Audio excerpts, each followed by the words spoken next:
Sanje Rupara Sho Sangha Je Soje Chonam Lai Chanjo Bado Dane Chepsu Ji Taye Shujuru Jive Sonam Je Dola Deshe Sanje Rupara Sho Sangha Je Soje Chonam Lai Chanjo Bado Dane Chepsu Ji Taye Shujuru Jive Sonam Je Dola Deshe Sanje Rupara Sho.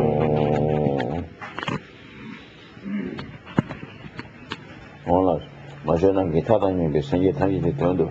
Toda la noche me payando para todo el sangue que como me tiene que todo sabe.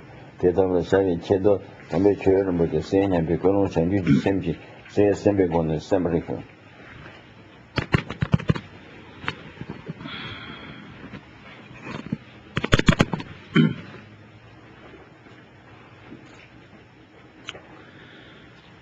Let us cultivate the altruistic motivation, seeking complete enlightenment for the sake of liberating infinite, kind, mother sentient beings. With that kind of bodhicitta motivation, that we should all participate in this teaching. I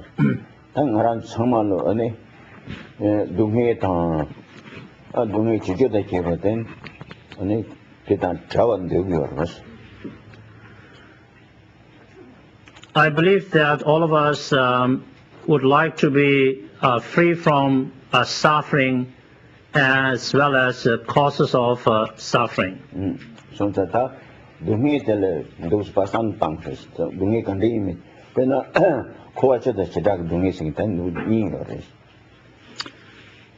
I think it is important for us to reflect on different types of suffering. We could talk about general suffering of samsara or cyclic existence and specific or particular sufferings in different states of cyclic existence.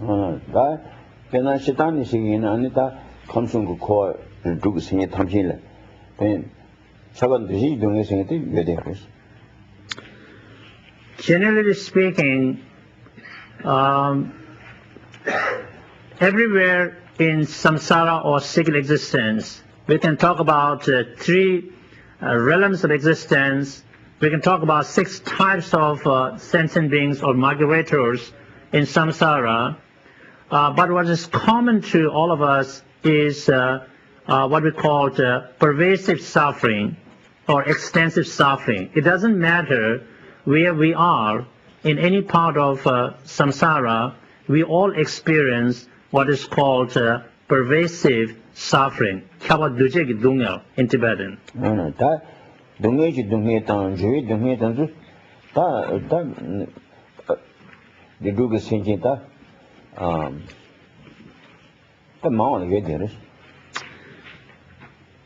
there are other 2 types of suffering. There is what we call suffering of change and suffering of misery. Again, most of sentient beings in samsara, we do experience these other forms of suffering as well.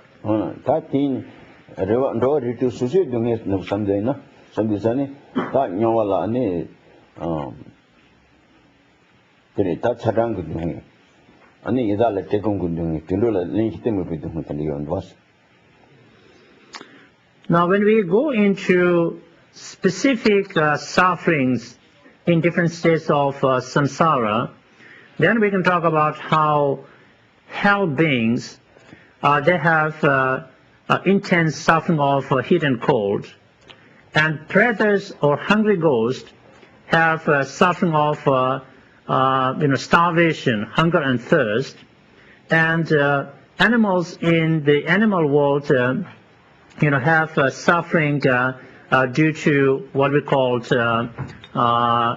close-mindedness, for lack of a better translation, and not being able to really, communicate what they really wanted. So there are those different specific or particular kinds of suffering beings experience in samsara.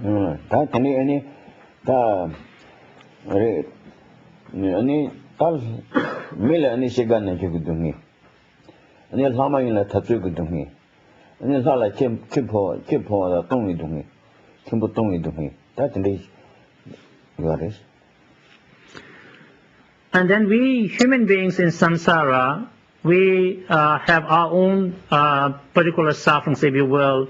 We go through the suffering of birth, aging, sickness, and death. And in the divine realm of existence, or the divine or celestial beings, they have a particular kind of suffering, which is as they near death, then they started to see the signs indicating that the death is very imminent. It is just coming soon near you, as I would say. And so then they know exactly where they are going to be reborn, which really is not a, happy knowledge, because when you know you're not going to be in a good state, and that's a terrible suffering divine beings have. And then there are the asuras, or the demigods. Well, their particular suffering is to do with always getting defeated, or most of the time at least, by the divine beings. So they're always in the war with, in combat with the divine beings, and then they get defeated and have that kind of suffering.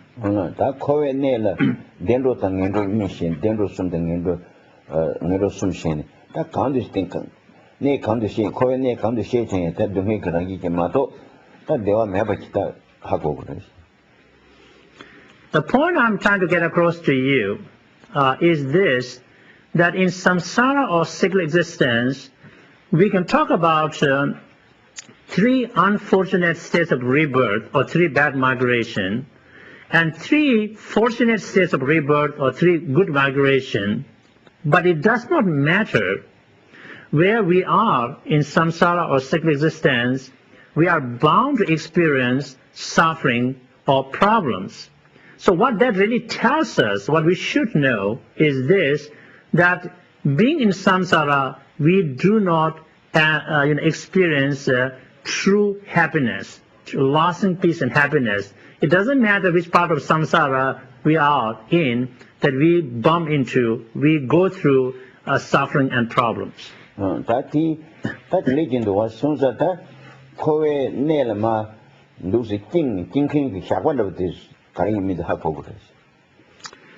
So if that is our situation or condition in samsara, then we would definitely like to know, what has got us here, and who or what is really binding us, within samsara or cyclic existence.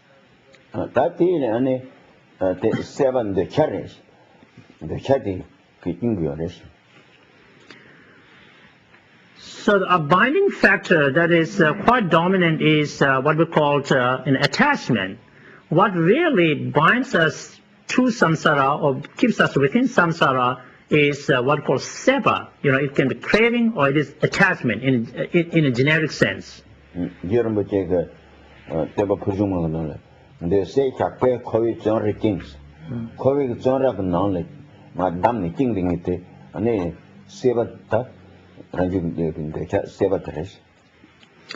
Manju Shri Lama Tsongkhapa, who is also known as Rinpoche, in his very wonderful prayer by the name of Taba Purjung, excellent supplication, as Geshe quoted the lines from his memory, which he says that basically beings are bound within the prison of samsara by the deluded desire or attachment.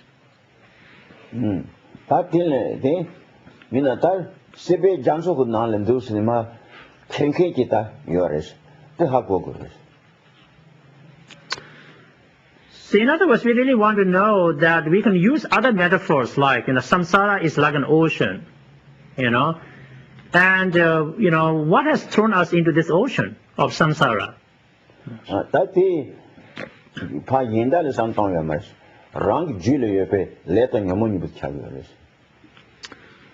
So in order to find answer to that question, what has precipitated me into this ocean of samsara? Of course, we cannot, point our finger at others. The causes are out there somewhere. We really need to look inwardly and look within our own state of mind, if you will, and understand that it is one's own contaminated karmic actions and delusions, which are responsible for our being in the samsara. So the time around the time, get you correctly. Koe nail part tagu, retawa shabala, letting a money with the pangu. So what we're really seeking, and which is very important for us, is we want to be free from samsara. We do not want to be in samsara. We want to get out of samsara. So that means to get out, what we really need to do is we need to break this bondage, of contaminated karmic actions and delusions. So that we must call a man those thing and dumping it to be Jakoti. Or to use another metaphor, we need to find out what are the binding factors. We can use the metaphor of a lasso, that binds us in samsara. So in order to be free, we need to really break this bondage, right? And so we need to know what are the binding factors.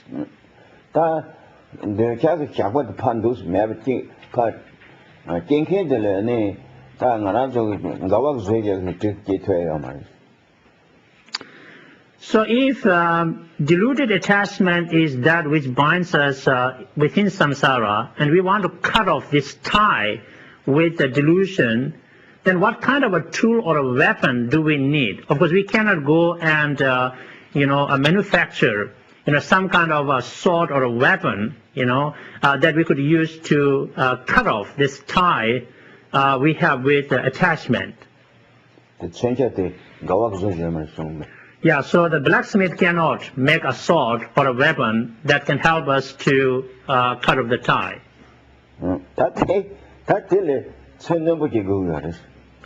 We definitely need a very sharp weapon. So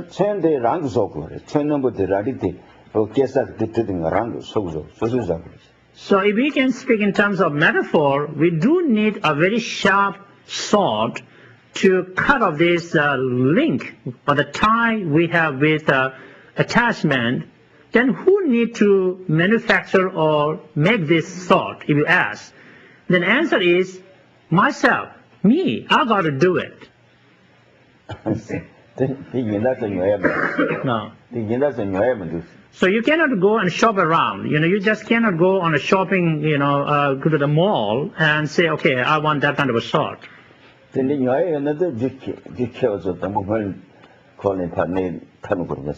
if it is something you can buy with dollars, then of course the rich people have advantage, definitely, right? So they can spend all the money and buy such a tool. Rockefeller goes first. No. So this will get out first out of samsara. So that he can raise. Anything. So as I said, I need to, if you will, metaphorically speaking, I need to, produce or make that, manufacture that sword, So now the question is, how do I do that? What kind of a sword am I talking about that I need to manufacture?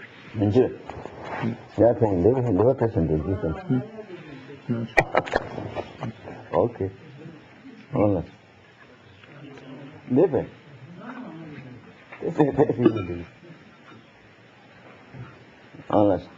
That's the nigga, and that's the nigga turned the number variety. That's the same the carriers and damage of carriers. So I of course use the metaphor. We need to manufacture a very sharp, sword to cut our tie with attachment. But what kind of a sword are we talking about? We're talking about the sword of wisdom that realizes selflessness, right? Realization of selflessness is the kind of weapon, it's the kind of sword that we need to manufacture. All right. The nigga damage of the ranking the Malam Jan to you, Amar, hard tongue, and hard chamberton, the Amar, Cotil, any that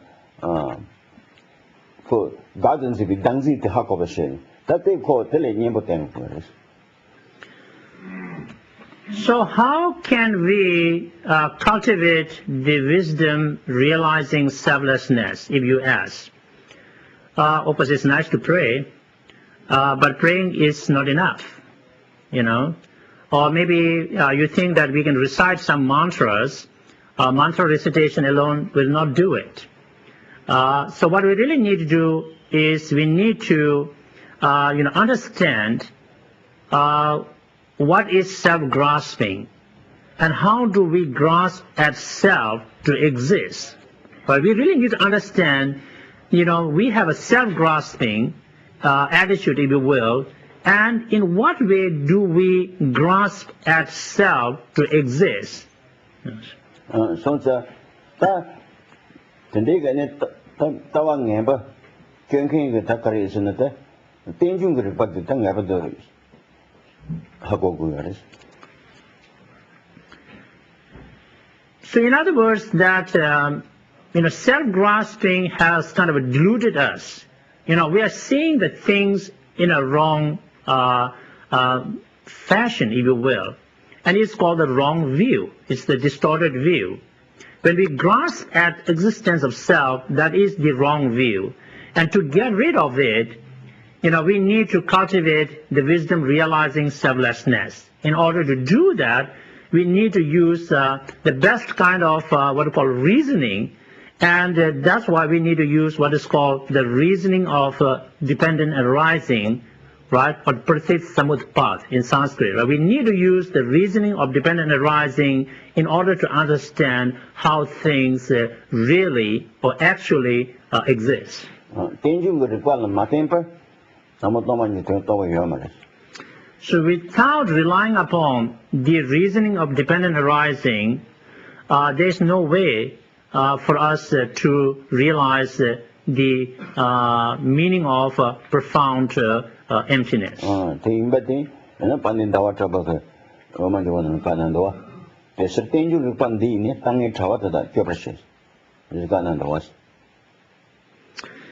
As great Indian master Acharya Chandrakirti states in his Madhyamik Avatar or supplement to the middle way, and again Geshe quoted the lines from his memory, and he said that with the reasoning of dependent arising, we can cut through that network of distorted views or the wrong perceptions.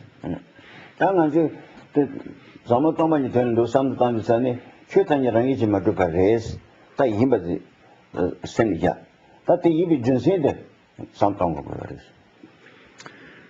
as we approach what are called emptiness as the ultimate nature or reality of phenomena, so first thing we want to kind of tell ourselves, everything that exists is empty of inherent existence. Yeah. And then, and then we said, okay, how? And how is that? And how is everything empty of inherent existence? What good reason do we have? And that's why, we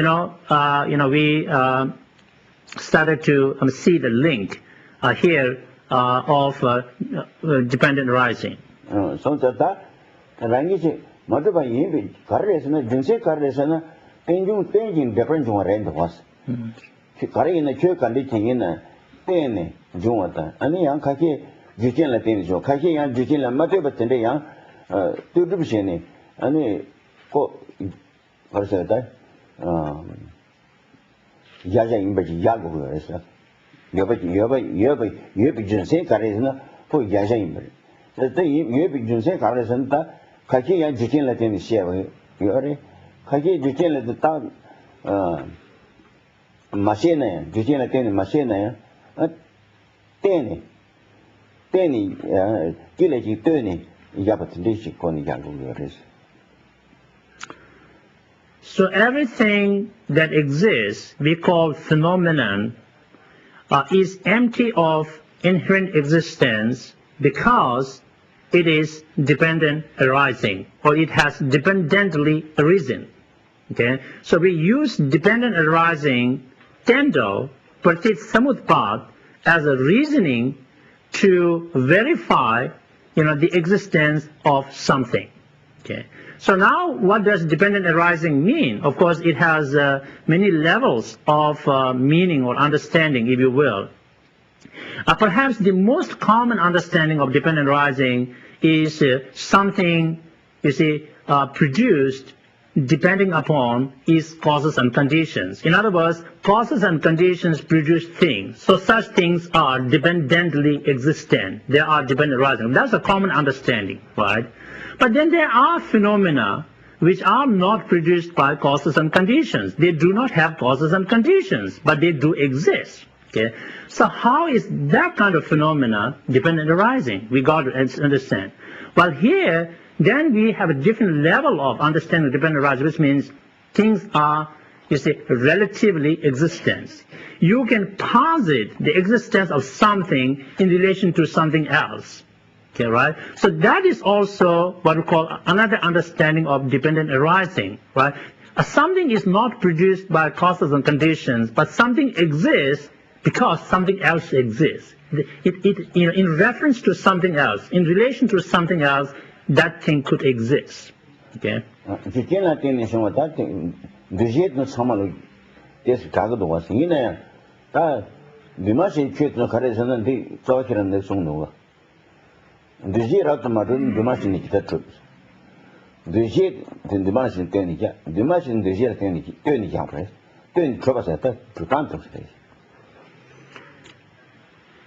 In Buddhist literatures, of course, we use many different systems of classifications of phenomena. So sometimes we talk about produced phenomena or composite phenomena. The Tibetan term is Dorjee, literally means produced, composed, right? And these phenomena, composite phenomena, are produced by their causes and conditions. Okay, but then there are unproduced phenomena or non-composite phenomena, Dorjee in Tibetan. Okay, now these kind of phenomena are not produced by causes and conditions, and they could not have been. Okay, yet they exist. Okay.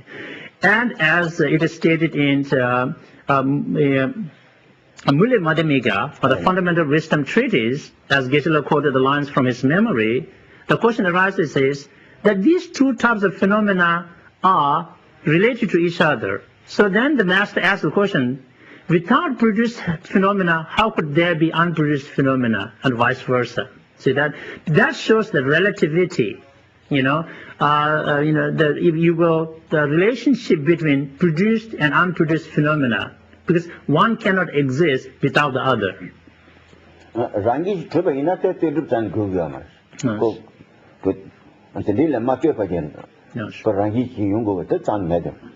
If something exists inherently, if something is inherently existent, then it does not need to rely on anything else. It doesn't have to, it doesn't care. Okay? It should be able to exist independently on its own feet, so to speak. Okay? But there's no such thing. So that is it.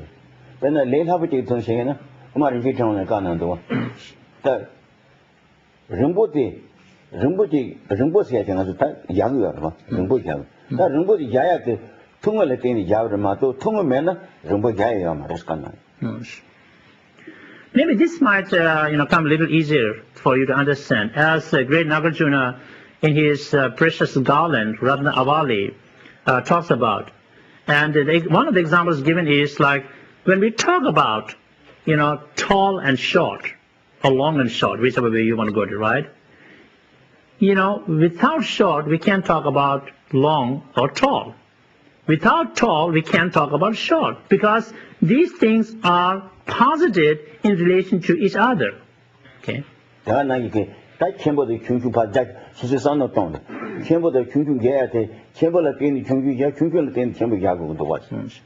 So now we can kind of extend this notion of understanding to other phenomena, right? When we talk about big and small, what is big and small, right? When we look at something bigger, then you say, okay, this is small, right? But maybe this is big if you compare to another smaller one. So what is big and small can only be posited relatively in relation to something else. Dana you Zambola to the embassy. Zambo, Namba Mena Zambo Yung Mare. Zambola to the Nambala to the Zambo Dusini, Yung. The same thing with good and bad, right? Without bad, we can't talk about good, Without good, we can't talk about bad. So good and bad are, again, posited in relation to each other. Zambo Tang, Embassy, Yat, two Ripshin, Jabrama, two men, Yat. So the point I'm trying to make here is that we could only talk about good in relation to bad. We can talk about bad in relation to good. Right? If there is no such thing as good, then there can't be bad, and vice versa. Right? There's no such thing as good and bad that exists in and of itself. So that Goboluke, the Jira to Martin, the machine is the troops in a canando. The Jets and Mavin, the American is younger, Kali Gabros canando. So Arya Nagarjuna raises this question, and he said, without produced or composite phenomena, how could there be unproduced or non-composite phenomena? So by that, what he's really saying is, it's just impossible. Yeah.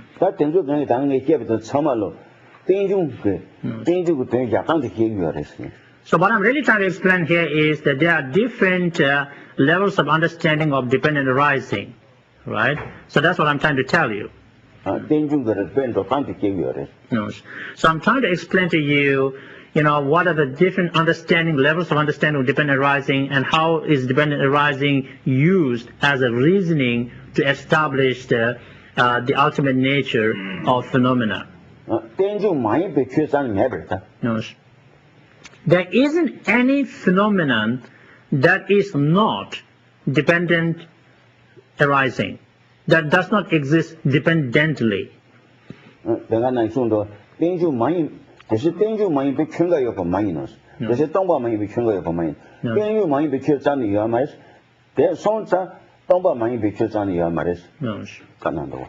as it is stated elsewhere, again Geshe quoted the lines from his memory, he said, there isn't anything that is not dependent arising. So therefore there isn't anything that is not emptiness. Okay. See, so there isn't anything that is not dependent arising. So therefore, there isn't anything that is not emptiness. So that shows the connection between dependent arising and emptiness, right? Everything is dependent arising. Everything is emptiness. Okay.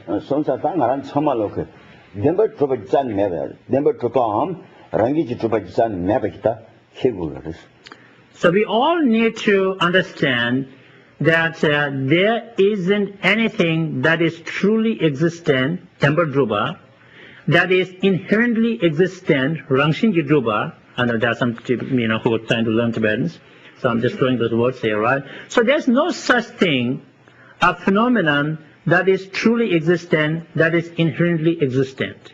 But we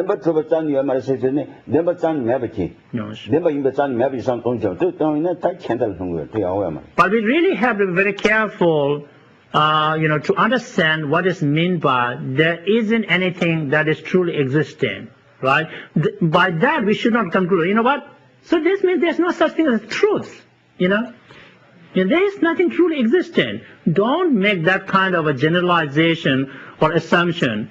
Because that's not the meaning of what we call what it means to be non-true existence. If things don't exist truly, still they do exist. So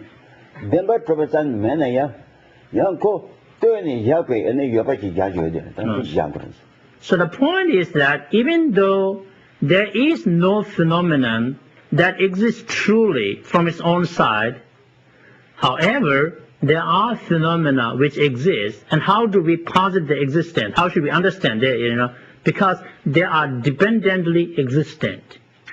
Okay. So that is Rangi Trubatan Yamar said, Transo naturally kissing the was. No. Just at this time, I have Maris. For Rangi Truba Mabra Mato, Yen Tata Kinos of Rangi share to me, Zola Mateva Shiva King Yorba, because the nation is the second door. Just the Niki Yodgers. So let me also say this, that when we say that there isn't anything that is inherently existent, okay, that exists in and of itself, we do not mean to say that there's no such thing as what you love to call nature, right? I love nature, the wildflowers, the mountains, and the snows, and the waterfalls, and all that, right? You say, oh, so now things are not, inherent. So that means this nature don't exist. We are not saying that, okay? So because they have different meaning. Non-inherent existence does not mean there are no natures. So that riba mambo cheba mambo sene rangi garso tomba to go yama to tene zani ma she ba ke ta ha sen do sene ki junse zani mebe junse tane junse thwa ne de ma to ba sene rangi ji pe tomba to e ki ma rasati. In order to realize, understand emptiness, we need to do investigation and analysis. That means we need to think a lot. We need to use a lot of reasoning mind. Okay, we cannot kind of sit in a blank state of mind, like I'm okay meditating on emptiness, so don't think about anything, That doesn't work. To understand emptiness, it involves analytical meditation, analytical reasoning. Mind uses reasons to understand what emptiness is. That's the mambo chema moshi, Denver to the gig to go, Tabi to go, and that religion, Cheva Moshi, in a time, Kandang Hubert Charanso, Elhavoti tone some that don't aware. No. Of course, in the Buddhist authentic literatures, there are many variety of reasons given in order to understand what emptiness is. So that's why when, you might have heard about, if something exists truly, then it could exist in two ways. It has to be truly existent as a single entity, right, a single phenomenon, or it has to be truly existent as multiple phenomena. It has to be one or many, right? What other options are there if something exists? Well, the fact of the matter is there's no such thing as true existence, So there are so many reasons. Of course, we are not going to get into all those complex, reasonings today. Yes, I'm not going to say that's also mean very the Sunday. I think I in something, 1 day is not 10 dollars. No. Better, because the dollars. No. $12. When someone calls us by our name, whatever our name is, right? We kind of feel like, I'm here. That's kind of a solidified, kind of notion of I'm being called. I'm over here. See? No. That's sometimes. So at such moment, if somebody calls us by name, maybe it's a good, moment to take, so who am I? Who is the person that other person is calling? It's really nice to take an opportunity to find out that, if you will.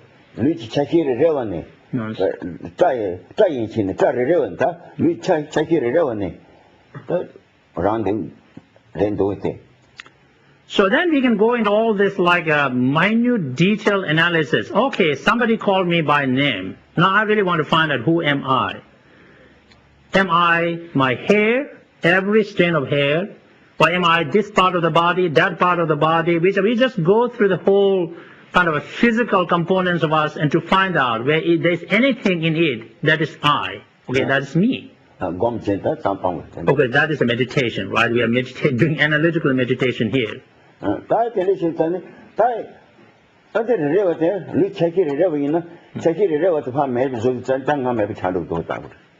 if we think that, every part of me is really me, my hair is me and my nose is me, whatever, right? But then the issue is when we get rid of certain parts of us, right? Maybe we cut off our hair. Well then, where am I? Have I thrown myself out? So you want to find out when we kind of, identify ourselves as every part of our body, then we got issues. See, that's a problem. So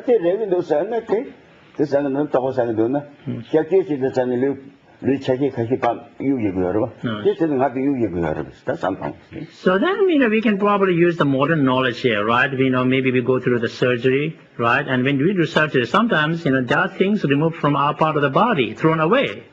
Okay, how about that? Now, am I being thrown away somewhere, right? Because some organs are taken out and dumped, So am I being dumped somewhere? See. 다디 초기 침을 나기 침을 그냥 인다전서 당 나무 차인 거였어. And then you think, you know what, yeah, that part of me dumped, yeah, that's me too. But still there are many part of my body left. So I'm here still, right? So that means I become multiple. You see, I is not more coherent single entity. It is like too many eyes. You mean? So that's why in the Buddhist logic, we talk about there is the flaw in this logic that there are too many eyes or selves, you know, and that is a problem. So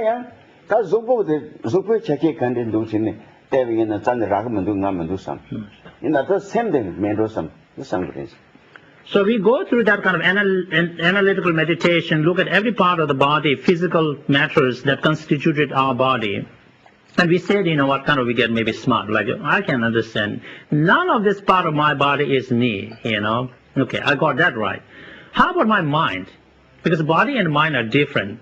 So then we might think that maybe the mind or certain part of the mind is me or I.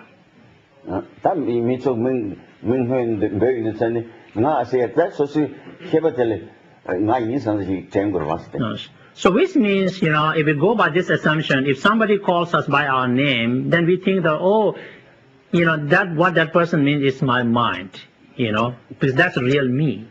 You know?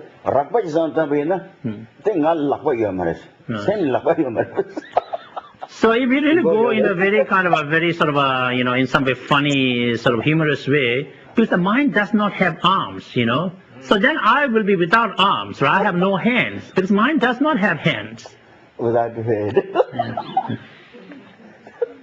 That's in this one, that's a rakbakiris. That charge is something, that runs the same thing I in some same to the checking on the Well, I'm saying this like at a very sort of a, how should I say, very basic, simple matter. We say, you know, if mind is I, well, the mind does not have arms and legs and all these things. So that means I'm without arms and legs and all of that, right? Which gets a little strange and weird now. We know that.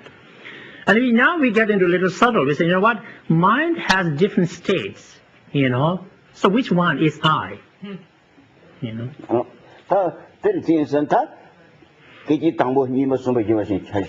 Okay. So we can look at the different moments of our mind, because our mind or consciousness is constituted by many moments of consciousness. Then we say, is it the preceding moment of my mind or consciousness that is me, or is it the subsequent moment that's me? Now which one is it?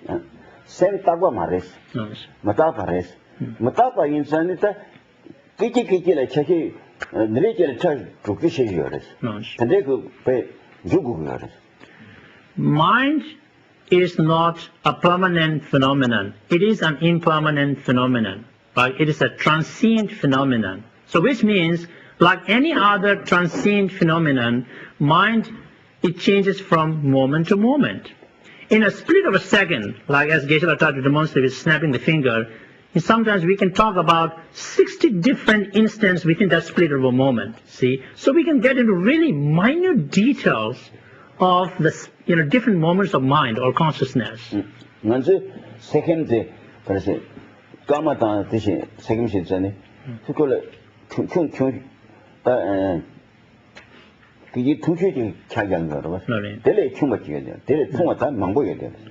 So in our kind of a world conventional understanding, we say, we look at the time and we say, what? So we got only 1 second. Now that seems like almost nothing, right? For us, the shortest time. Well, we can really go even like there are many shorter moments than that in the second we talk about, that we understand. So again,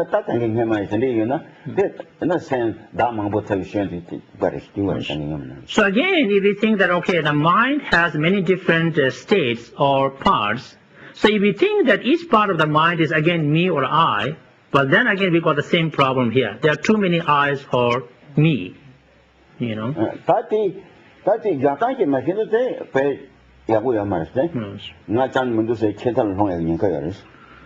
Of course, I do not mean to confuse you by saying that as we do this analysis, so, you know, we run into the problem of having to say that many of me exist, you know. Of course, we really need to understand how does I or self exist, you know, but that's really important, and because I does exist. The Karesana, Dagi Semala Pape, Tapa, Dagi Semakile, Pa any Minta Towe Patapa Samish, that thing I can judge you. So if we ask, how does I or self exist? How do I exist? Right? The way I exist is I or self is a mere label that is labeled onto what we call a valid basis of labeling or imputation. I know I'm throwing so many things here, right? There's such thing as a basis upon which you put the label, and that basis has to be a valid basis of imputation. And then terms and concepts put a label onto that basis, and that's how I or self exists. Pena me killer, Pena Mikigina, that Ming Cantina, Mintel. And they made the part of it. No. So that the Taza getting and Samaki Google Mato, Sata hint of dollar condition, they call Pekis and of 3 Mint Measures. No. For example, we all have different names, right? And the names are given to us, right? They are labeled. They are just labels given to us, okay? But those labels work because we constitute the valid basis for those labels, right? So you can be called John, Mary, Tashi, Tenzin, whatever.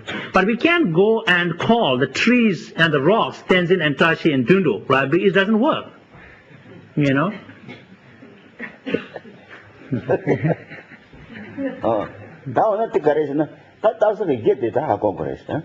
So that means we really need to pay more attention to what is valid basis of labeling or imputation. So in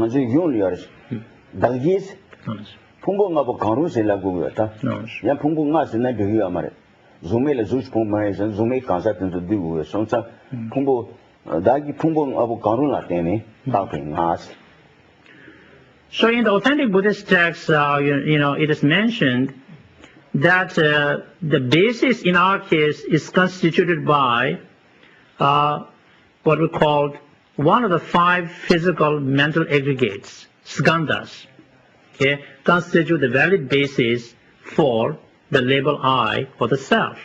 Why do we say one, not all of the 5 aggregates? Because we know that in the formless realm of existence, there is no form aggregate, form skandha, okay?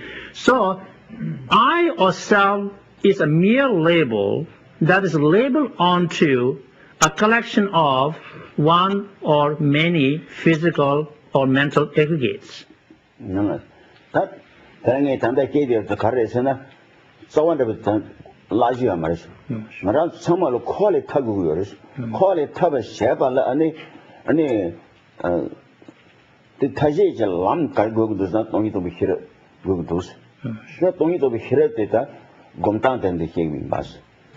So let me again remind you, what is the main point I'm trying to get across to you, right? All this explanation, What I started off is that we all want to be free from samsara, right? We want freedom from samsara or cyclic existence. In order to be free, we need to cultivate the wisdom realizing selflessness.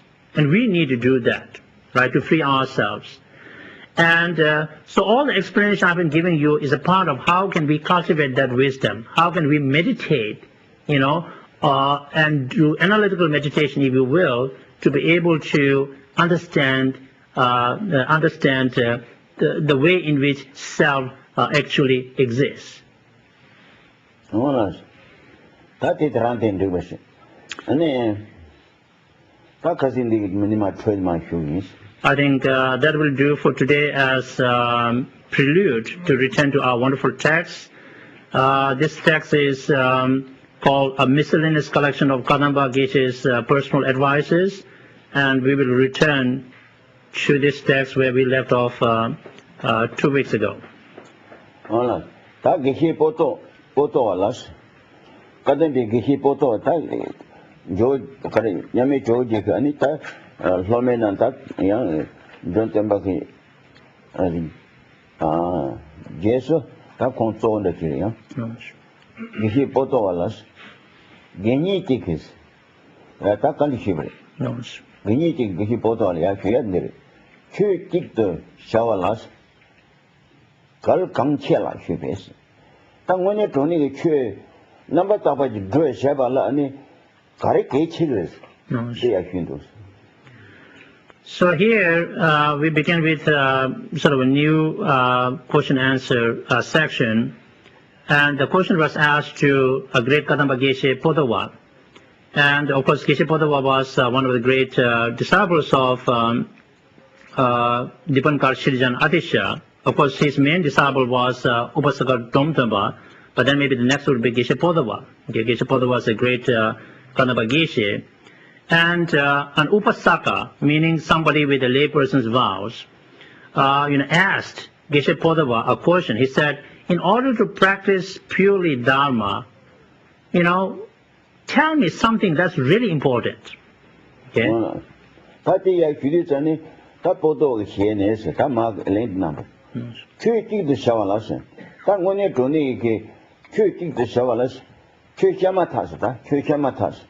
Mune toni ki chui yang tapo ji shevalas, ji shevala. Mataba gomba karches kanando. And Geshe Podawa said, in order to really practice Dharma purely and most sincerely, meditating on impermanence is really important thing. Tauna ani kalkhe kandris. Q Yamata Shabala Mataba Gomba the Gachimbricano, Tati, Gachatan Kandris Kanam Karsi, Kandi Kubinata, and Cho Mataba the Gomna Zeta, Ani Cho Mataba the Abush Gombina, Tambo Chilling you could just shake this. Pan Chilling Julia, change the name of the just in shake this. So, in what sense is meditating on impermanence really very important to practice Dharma purely, right? Are there any good reasons or not? And then here Geshe Podawa goes on to give many reasons. He said, at the beginning, or right in the beginning, if we meditate on impermanence, it really motivates us to get into Dharma. Meditating on impermanence is a great instigator, it's a great motivator, and it really motivates us into Dharma.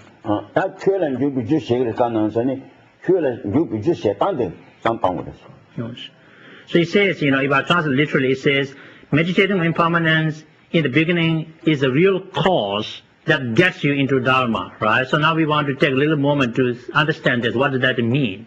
So that it is. When it's a show Matavan is going in around Namching Amy, but any toying for us. Namching Amy, but also not she did any the Kang pen around pen the current to some Congress. Round pen to some Congress. Che mato ye je jala so but the nyo the making at the hakon che kibo mato ta ran he comes ju jala ta ni and rot that so kang da pemba mebaki hakon so that they chule young Chris.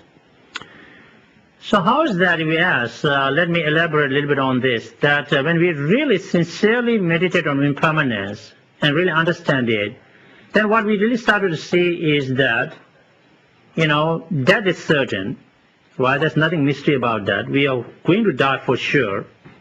But the time of death is uncertain. We don't know when we are going to die, okay? That is a big risk. But when it really strikes us, what can help us, stand by us, and what can help us into the next, rebirth, if you will? Not except Dharma, nothing else works. We started to see all these things clearly. We could be very successful in the world. We have a lot of money, we have name, we have a family, we have friends, and you just name it. But when we die, nothing could really help us. Okay, we can't take anybody. So what could really stand by us at that difficult time is only if we have cultivated spirituality or Dharma. Right? Now we started to see why we really need to cultivate spirituality. That's why we get interested in cultivating spirituality.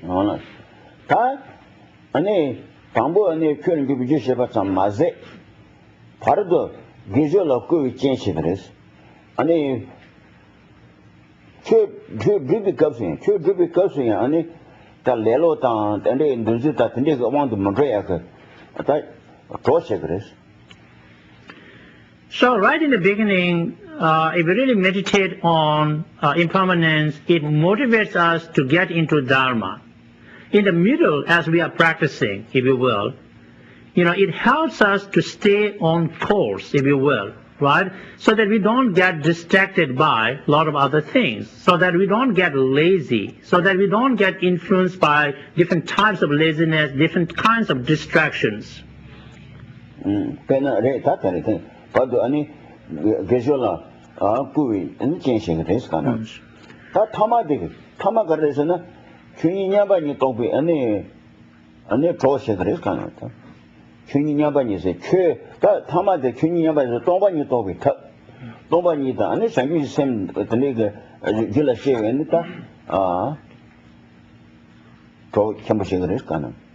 So in the middle, right, meditating on impermanence or understanding impermanence, it helps us to succeed in our practice, because then we face less distractions and, all of that, laziness.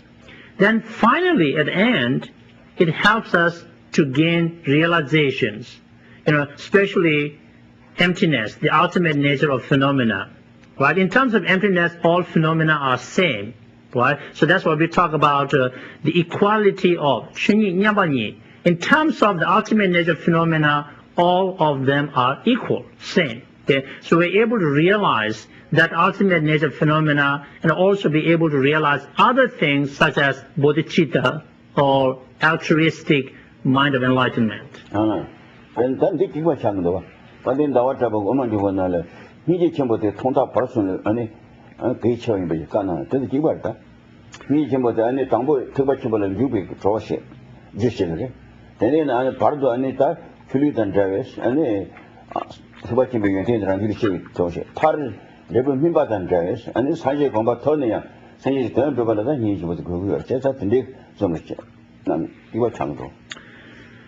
So what Geshe Tsultim is saying here about impermanence has some kind of a parallel notion to what great Indian master Acharya Chandrakirti states in his supplement to the Middle Way.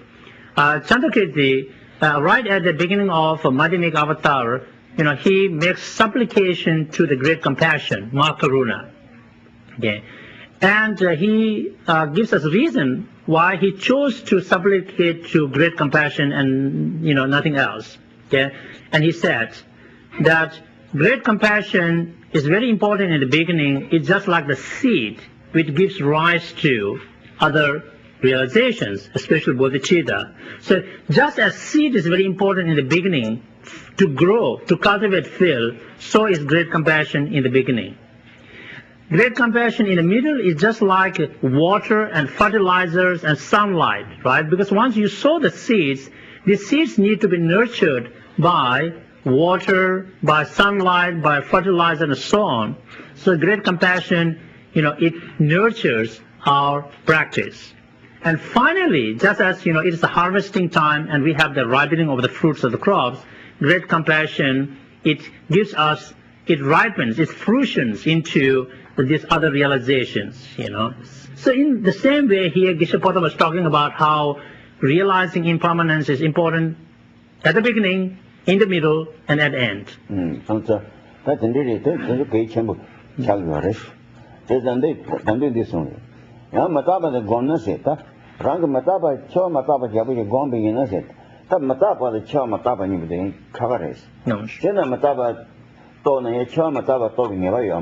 No. So mataba gombi de gomba inas tambo on sendi any tota kepe Geshes another sendi tota damdiers do tota zako webe no sendi the zaka yoselebe tago de ta put the gindal mando se ta de zete tel tota sa tangara so tago de si chakwa ki tangi imata ta de je mataba de gona Tambo Cindy, the Geshes, Geshes. And then Geshe Tsultim goes on to explain more about the importance of impermanence. And like when we talk about meditating on impermanence, we should also understand that meditating on impermanence in a generic sense and meditating on death and dying as an impermanence are two different things. Okay? So even if we, understand impermanence in a generic sense, we may not understand death and dying as an impermanence, okay, or vice versa. And now if we meditate on death and dying as an impermanence, and so what happens is in the beginning, it says that understanding of impermanence will help us to cut off our link to the concerns of this lifetime. Remember earlier I was talking about how our diluted attachment binds us to samsara or within samsara. So in order to be free from samsara, we want to cut off that link, right? And realizing impermanence in the beginning, it helps us in some way to move towards that goal. Yeah. And Geshe was trying to explain to me, do I understand what teta is in Tibetan? The Tibetan nomads, more so, they use this piece of rope, to tie their animals. It could be yaks or whatever, you name it, to a pole. Okay, so that animal will sit put, right? So because that rope is connected to the pole. In the same way, our diluted attachment is like that rope that binds us to samsara. If we want to be free, we need to break this rope.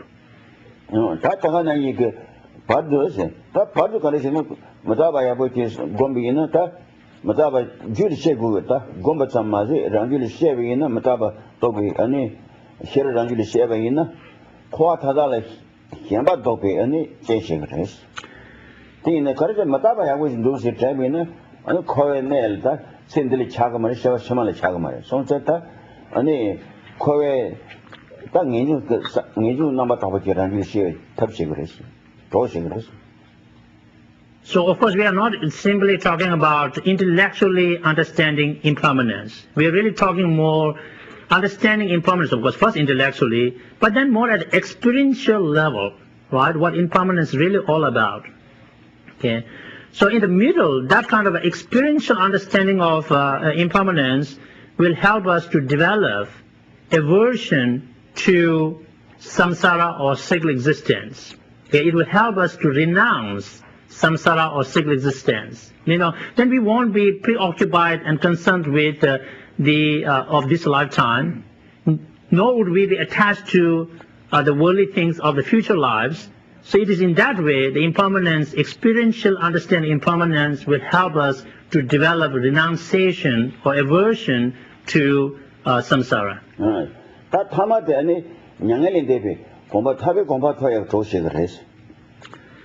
And lastly, in this particular section, that experiential understanding of impermanence will help us to go beyond the state of suffering. That is to say, to find freedom from samsara, nirvana.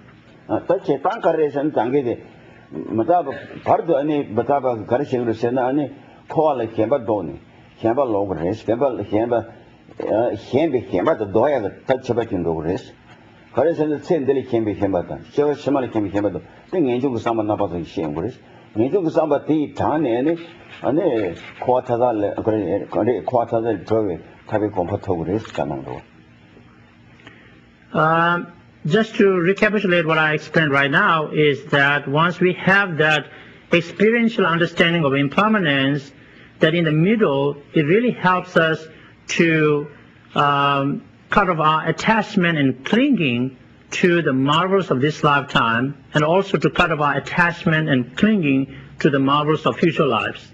So when we're able to do that, then you can see that we are developing aversion to samsara, cyclic existence, and that's how we find our way to liberation or nirvana. And again here, the experiential understanding of impermanence helps us, to accomplish liberation.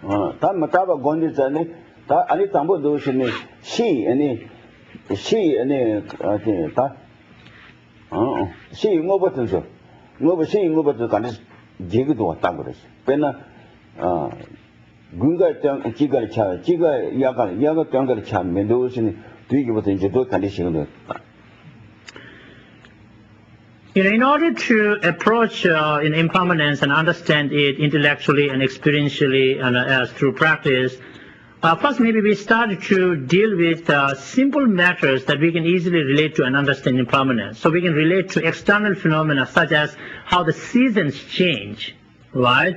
4 seasons change. If we kind of take that into as an example, maybe we'll have easy time, understanding at a very gross level, coarse level, I should say, what impermanence is. 다 소시 파메 파마든지 빠른들이 요나 전절로 때네 겐고 다 간에서 담보 중중간 빠른 되니 아서니 되니 소시 파메차 아 되니 전에 그 메시 타르시 받는데 그 빠른들이 여러 번 대사 겐 파메 전들이 요나 때다스 근데 라트나 기요지다 키브르스. And then maybe we can just look it through our albums, that we have the pictures of our parents and our grandparents and great-grandparents and great-great-great-great-grandparents, and you just go wherever you can go in the album. And you look at them, their life story in the album, right? Our great-grandparents, they were born, the little baby, then they grew up, and they were young and beautiful, and then, whatever, all the things changed, And so, now that would be the same story of our life too, right?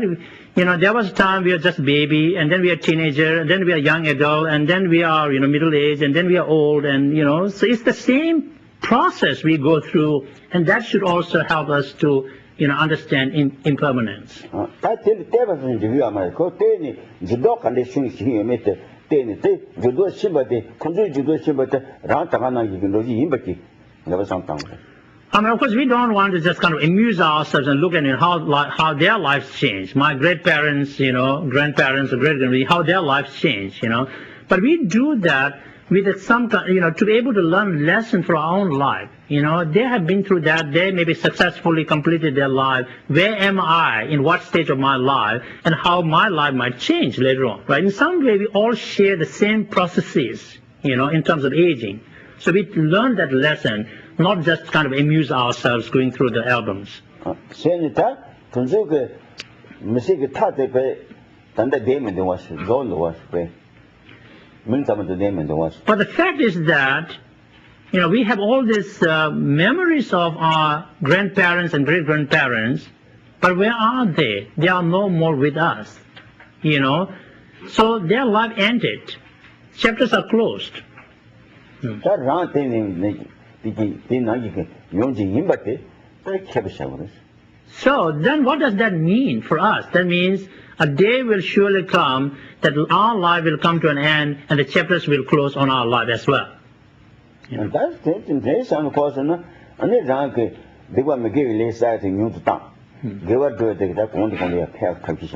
So if we know that one day our life will come to an end, maybe sooner than later we could figure it out.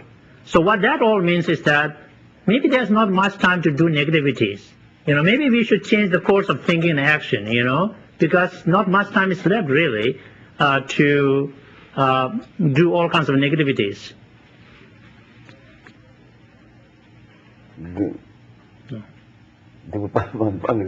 So we think about like, okay, so there's not much time to do negativities, and we better don't do negativities and get rid of the negativities that we have done. And do the positive things, and do more the positive things. That's the way you think. Then the decision. That's only because I'm going to buy one of the pages. Take one to Ready. So, because I'm going to check the pages. That they conquer 50 years. Very logic. But numbers. So, I'm they can't have those. That is a you know, look at the only the nigger Carsever. That so may pay any Carsever. Charlie Nangu, that the young Takanaki, Conga, Goma Nangi, young, the young Takan Royals. There's a con, the young Charlie Mambonaris. There's a con, the Casniamina Mamboyaris. It's translated here on those. Big more first, So we're stopping there today, and we would like to kind of remind you again that this afternoon at 1:30 we have a guest speaker, and he is Honorable Mr. Pema Chinjur, honorable in the sense that he was a Tibetan cabinet minister before, and he served Tibetan communities in different capacities. So we have invited him to to share his life experiences, which is related to Tibetan culture. Okay, we are not inviting him to give a Dharma teaching, so he's not giving Dharma teaching, just to make that clear to you. Okay, so he's not a Dharma teacher, he's not speaking on Dharma, but he's going to speak about his life experiences which are related to Tibet and Tibetan culture. And as many of you know, that Tibetan culture, it promotes peace. And His Holiness the Dalai Lama, even in the struggle for Tibet, he has adopted non-violent approach. And the Tibetan government in exile in India has been following his approach. And Honorable Minister served many years in the Tibetan communities. So based on his experiences, he will talk about his life before, he escaped to India a little bit, and then, what he did in India, and maybe, and other things. Yeah, so I would like to, encourage everybody, if you could, attend this talk this afternoon at 1:30. So we are just giving you enough time, more than enough, I guess, to have lunch, and then you can come back, right? Refresh yourself and come back. So he thinks really it would be very good if you could come and listen to him. Excuse me, there is a pink slip here. I have prayer requests for people who are no more with us. Carlos Gonzalez and Leah Chodoro. Sorry for not saying the name right. And but two of them are no more with us, and we request for prayers for them and others.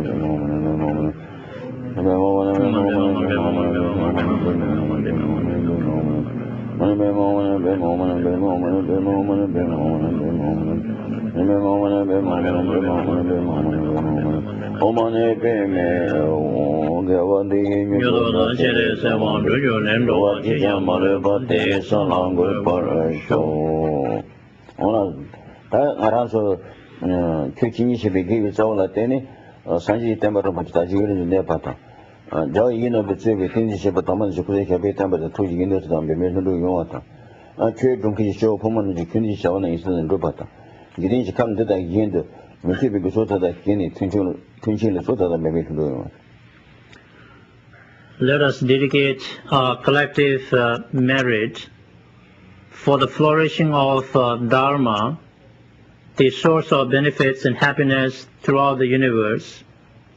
May His Holiness the Dalai Lama and all other holy masters live long and be successful in fulfilling their visions benefiting sentient beings.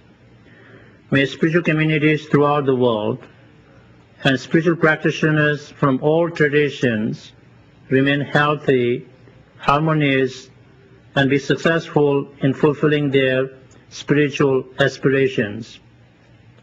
May these and other world environments be free of all kinds of unwanted pains and problems, and beings find peace, happiness, prosperity, and spirituality.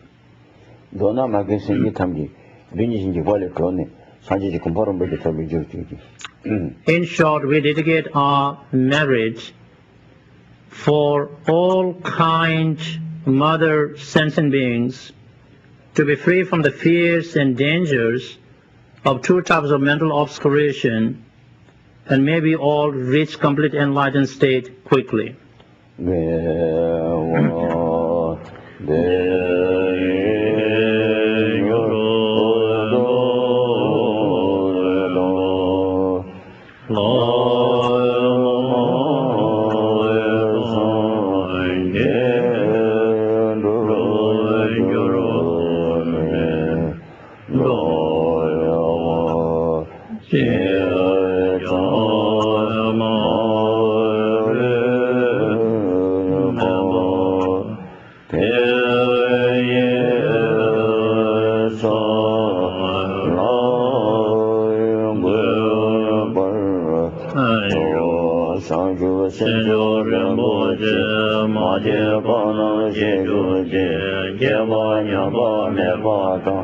Kone Kondo Pewar Sho Tonye Tawa Rembo Che Maje Kono Jinjo Che Jeba Nyamba Nepa Tang Kone Kondo Pewar Sho Kare Rabe Kobe Shinkamde Pendo Dewa Male Jove Ne Chebe Sewa Tenzin Dorjee Shabe Sende Malu Tenyo Enje So Jen Benje Joje Melo Dama Rero Nenje Nyende Kembande Sanye Jendo Mide Wa Yen Dokwe Namda Kinlo Sheba Jo Idan Guru Rana Mandela Gani Andaya